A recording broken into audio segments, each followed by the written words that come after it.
Good morning, students. Today we're starting with a new chapter in maths. This is chapter number 9, direct proportion and indirect proportion. Okay, so in grade 6, we had a chapter on ratio and proportion, if you remember. Okay, so we had a chapter on ratio and proportion, and this chapter is a next level to that chapter. Okay, but today we're not going to directly jump into the new topics. We're going to refresh our concepts of ratio and proportion. ठीक है, आज नया topic में directly jump नहीं करता है. Ratio and proportion के topics को हम आज रिवाइज करेंगे. Today's objective is will be able to understand ratio and proportions using pie diagram. हम समझेंगे रेशियो और प्रोपोर्शन क्या होता है और उसके लिए हम यूज़ करेंगे पाई डायग्राम का. ठीक है, ये पाई डायग्राम क्या है ये हम आगे देखेंगे आज के लेसन में, लेकिन उससे पहले हम लोग जान लेते हैं रेशियो एंड प्रोपोर्शंस क्या होता है. Okay, so what is ratio and proportion. Ratio क्या है, प्रोपोर्शन क्या है. रेशियो और a proportion is a mathematical expression of comparing to quantities by division. Okay, maths के एक्सप्रेशन होते हैं रेशियो एंड प्रोपोर्शंस. ओके, जिससे हम दो क्वांटिटीज़ को कंपेयर करते हैं. ये इंपॉर्टेंट शब्द है कंपेयरिंग. ठीक है, we compare two quantities by using division. ठीक है, कंपैरिजन होता है और डिवीजन का यूज़ होता है. ये दो मेन चीज़ें आपको याद रखना है रेशियो एंड प्रोपोर्शंस में. Okay, so how is a ratio written. ठीक है, रेशियो कैसे लिखा जाता है. Ratio is written in the form of A divided by B. Okay, and proportion is written in the form of A is to B. Okay, ये जो dot dot है इसको बोलते हैं is to. Now you have to know that ratio and proportion are the same thing. ठीक है, ये दोनों सेम ही चीज़ होते हैं, बस लिखने का तरीका अलग होता है. रेशियो को लिखते हैं हम ए बाई बी, प्रोपोर्शन को लिखते हैं a is to b. Now here a and b are natural numbers. ये नेचुरल नंबर्स होते हैं. Okay, so if you remember what are natural numbers were 1, 2, 3, 4, okay, up to positive infinity. Okay, so natural numbers के अंदर zero और negative number जितने हैं -1, -2, -3 ये सब नहीं आता है. ओके, सो रेशियो में अपना ज़ीरो और नेगेटिव नंबर्स नहीं आएंगे, हमेशा पॉजिटिव नंबर्स ही आएंगे. Also you have to remember another thing that A and B will have no common factors. A और B के बीच में common factors नहीं रहेंगे. Okay, for example, we can take a ratio of 1/5. ठीक है, अब 1 और 5 के बीच में common factors नहीं है, so this is a ratio. Okay, similarly if we take 2/10, okay, so 2/10 के अंदर common factor है. Okay, because 10 can be written as 2 into 5. Okay, so instead of 10 if you write 2 into 5, 10 होता है नीचे, right? So 2 cancel हो जाएगा, तो final answer भी 1/5 आएगा. Okay, so you have to remember that if you have common factors you have to simplify. Okay, ऊपर और नीचे के कॉमन फैक्टर्स को आपको कैंसिल कर देना है. जो फाइनल सिंपल फॉर्म में जो आएगा दैट इज द रेशियो और proportion. Alright, pause this video, take 3 minutes to take notes in your maths notebook. Now let's see our first example to understand better. ठीक है, एग्जाम्पल करके देखते हैं, फिर आप लोगों को बेटर समझ आएगा. Okay, so here we are asked that find the ratio of the shaded portion to the whole. ठीक है, रेशियो निकालने बोला है. जो शेडेड पोर्शन है दैट मीन्स दिस पोर्शन जो ब्लैक में है, ओके, टू द होल. पूरे के कंपैरिजन में, whole means the full circle, right. So पूरे के कंपैरिजन में आपको शेडेड पोर्शन का रेशियो निकालना है. Okay, so you are given this pie diagram. इसी डायग्राम को पाई डायग्राम बोलते हैं. Okay, so don't be confused. Pie diagram क्या चीज़ है ये आपने पहले भी करा हुआ है छोटे क्लासेस में, राइट. सो दिस सर्कल और उनके पार्ट्स जो होते हैं ना, इसको ये पाई डायग्राम बोलते हैं. Alright, okay, so in this question you are asked ratio, right. And ratio का फॉर्म कैसे होता है, ए डिवाइडेड बाई बी, इस फॉर्म में लिखते हैं, right. So here let's see the steps to build skills now. ठीक है, the first step is identify A and B. अब इसमें ए क्या होगा और बी क्या होगा. ठीक है, न्यूमरेटर में क्या लिखेंगे, डिनोमिनेटर में क्या लिखेंगे, हमें ये क्वेश्चन से पता लगेगा. So here you ask the ratio of the shaded portion, okay, to the whole. Okay, now shaded portion पूछा है, कंपेयर करने बोल रहा है होल से. ओके, तो शेडेड पोर्शन पहले आ रहा है क्वेश्चन में, right. So this is our A, okay, and the whole is our B. जो शेडेड पोर्शन है वो अपना ए है और जो होल है वो अपना बी है. Okay, now we have to write it in the A by B form, right. सो शेडेड पोर्शन इधर पे ये है. सो कितने हिस्से हैं उसके, 2. So will write 2 divided by the whole. अब देखो पूरा होल कितना है. So there is 1 2 3 4. डिनोमिनेटर में हम लोग लिखेंगे 4. सो 2 डिवाइड बाय 4 लिख दिया है हमने. But if you check here, this is not the final answer. Okay, final answer क्यों नहीं है, बिकॉज इसके बीच में कॉमन फैक्टर्स हैं. ओके, सो 2 का तो कॉमन फैक्टर कुछ नहीं है. 4 can be written as 2 into 2. 4 को 2 इंटू 2 लिख सकते हैं ना हम लोग, राइट. सो 2 2 कैंसिल हो जाएगा. So the final answer you will have is 1/2. Okay, so this is a step you have to remember. A by B form में लिखने के बाद आपको सिंप्लीफाई भी करना है अगर उसमें कॉमन फैक्टर्स है. ठीक है, नाउ हियर अपना आंसर आया 1/2, दैट मीन्स हाफ. ठीक है, if you look at the diagram, diagram को भी देखो, जो ब्लैक कलर का शेडेड पोर्शन है वो पूरे का आधा है, यस और no, right. So this is a full circle, उसका आधा है shaded portion. So this is our ratio. तो आपका फाइनल आंसर रेशियो जो है that is half. Alright, now you're going to try similar type of questions on your own. Okay, so pause this video. You have 4 minutes to draw the rough diagram and find the ratio. आपको ratio निकालना है shaded portion का to the whole. Okay, so notebook पे ये rough diagram बना लो. उसके बाद जो आंसर है रेशियो वो आप लोग निकाल लो. You have 4 minutes to do this. Alright, so your final answer will be A का होगा 1/4, B का होगा 1/5 एंड C का your initial answer will B 2/6, लेकिन उसको आप सिंप्लीफाई करोगे. ठीक है, तो फाइनल आंसर आपका 1/3 आएगा. Alright, okay, now in these type of questions you can see that the pie और जो सर्कल होता है, ठीक है, those are divided into equal parts. अब ये हिस्सा इसके इक्वल है, ये इसके इक्वल है और ये इसके इक्वल है, right. Similarly second one also, this is equal to this, this is equal to this, this is equal to this, this is equal to this. सारे हिस्से इक्वल पार्ट्स में डिवाइडेड है, राइट. तो हम डायरेक्टली पार्ट्स काउंट करके ratio निकाल देते हैं. Okay, but sometimes in different questions this is not the case. ठीक है, अभी इसमें इक्वल पार्ट्स में दिया हुआ है, लेकिन आगे अब दूसरे टाइप ऑफ क्वेश्चन देखते हैं जहाँ पे अनइक्वल पार्ट्स दिया रहेगा. तो उनका रेशियो हम कैसे निकालेंगे, we are gonna see now. Okay, so this is your example problem number 2. Okay, so same question है, you have to find the ratio of shaded portion to the whole. Okay, the only difference is here you have been given an unequal pie. ठीक है, so if you see जो पाई diagram है सारे हिस्से बराबर नहीं हैं.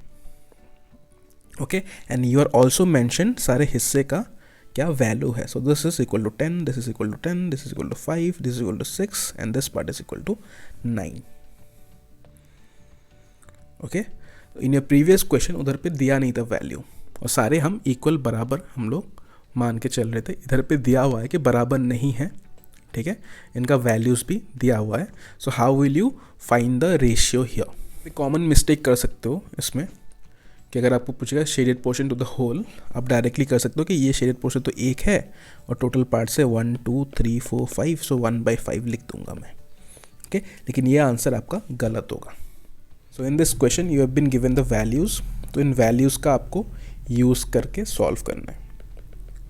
Alright, so according to steps to build skills, first step है आइडेंटिफाई ए एंड बी। तो ए हो गया अपना शेडेड पोर्शन और बी हो गया आपका होल, राइट। ए और बी हमने आइडेंटिफाई कर लिया। ए है शेडेड पोर्शन, मतलब ये वाला पोर्शन, बी है पूरा। सो रेशियो मतलब ए बाय बी के फॉर्म में लिखना है, right. So our A is how much, shaded portion 10 है, न्यूमरेटर में हम लोग 10 लिखेंगे, और डिनोमिनेटर में क्या लिखेंगे हम लोग, होल लिखना है, okay. So for denominator you have to add everything, okay. सो 10 + 10 + 5 + 6 + 9, तो सबको ऐड कर दोगे, so you will find that this will be equal to 40,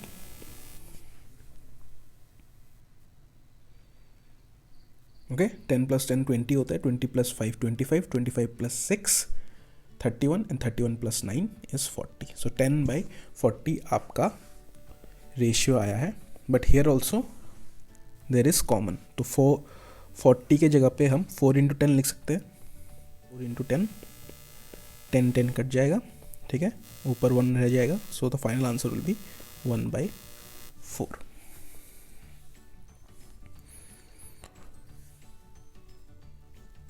okay.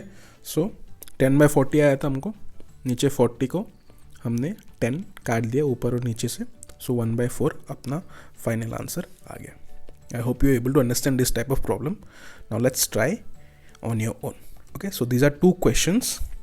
Okay, you will take 5 minutes, draw a rough diagram in your notebook and try to find the ratio of the shaded portion to the whole. Okay. Alright, coming back.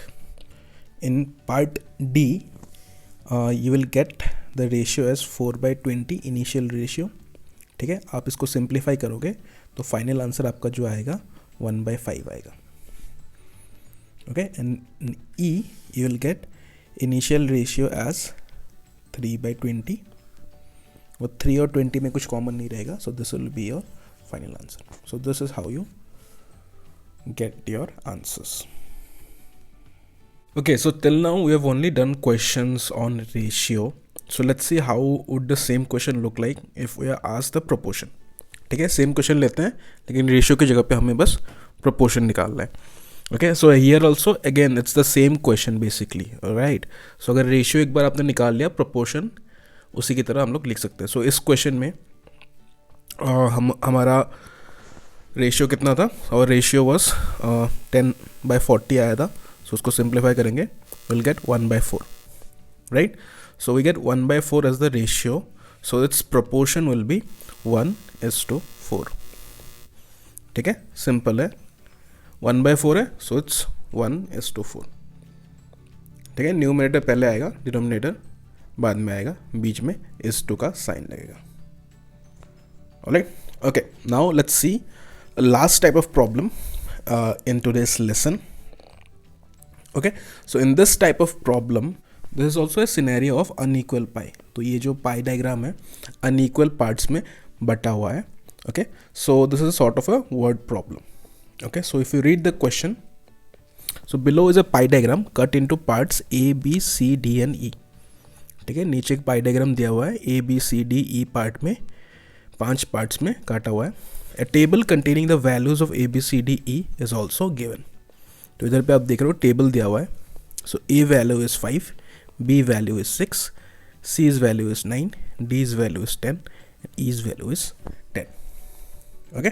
So directly आपको पाई diagram में देने के अलावा इन्होंने क्या कर दिया, naming कर दिया अलग अलग पार्ट्स का, और एक टेबल में आपको बताया कि A का 5 है, B का 6 है, C का 9 है, D का 10 है, E का भी 10 है, okay. Let's see the questions now. The first is what is the proportion of A to the whole, ठीक है। A का पूछा है proportion whole के साथ, okay. So here A by B का रेशियो लिखेंगे तो ये A पहले आएगा और whole है अपना B, right. So part A क्या है अपना, आप देखो पार्ट A है 5, प्रोपोर्शन निकाले तो is2 साइन आएगा, और हमें होल का निकालना है, ठीक है। सो सेकेंड में हम लोग होल लिखेंगे, तो आपको 5 + 6 + 9 + 10 + 10 करना है, right. So this will come 5:40. Okay, 5:40 आया, बट इसको हम सिंप्लीफाई कर सकते हैं. तो 40 कैन बी रिटन एज 5 × 8 लिख सकते हैं. ठीक है, तो 5 इधर से कट जाएगा. तो फाइनल आंसर जो आपका आएगा इसका 1:8 आएगा. ओके, रेशियो की तरह ही है, प्रोपोर्शन में बस डिवाइड साइन की जगह पे हम लोग इस लगा रहे हैं. Okay, now this is simple part. ये तो सिंपल वाला है. अब देखो सेकंड क्वेश्चन क्या पूछ रहा है कि what is the proportion of part D to part C. Okay, अभी पार्ट डी और सी के बीच में प्रोपोर्शन पूछा है. पार्ट डी और होल के साथ नहीं पूछा है, पूरे का नहीं पूछा है अभी, बस डी और सी का. ठीक है, तो देखो डी का कितना है, डी इज 10, तो 10 लिख दिया हमने. Okay, and C is 9, so 9 will write us like this. Now 10 and 9 has no common factors. 2 से भी डिवाइड नहीं होता, 3 से भी डिवाइड नहीं होता, 10 से भी डिवाइड नहीं होता. ओके, 9 से भी डिवाइड नहीं होता. दोनों नंबर एक किसी भी कॉमन फैक्टर नहीं है दोनों में. Right, so this is our final proportion. Okay, अगर कॉमन फैक्टर होता तो काट देते आप लोग, कॉमन फैक्टर नहीं है, तो this is our final proportion. I hope you are able to understand this. Okay, now you are gonna try on your own. So this is the last question for this lesson. Okay, similar question है, only the values are different. ठीक है, table में दिए गए values हमने change कर दिए हैं. आपको उसी तरीके से ये सॉल्व करना है. Okay, take 4 minutes, pause this video, draw the diagram, draw the table, okay, and find the proportions of part A and part B.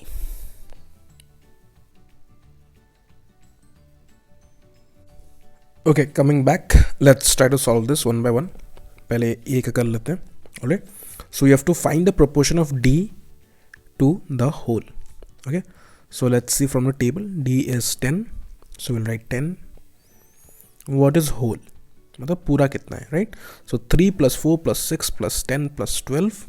Okay, if you add everything, it will come as 35. तो ये अपना initial आपको proportion मिल गया है. Okay, but 10 and 35 has common. 5 is a common factor to 10 and also common factor to 35.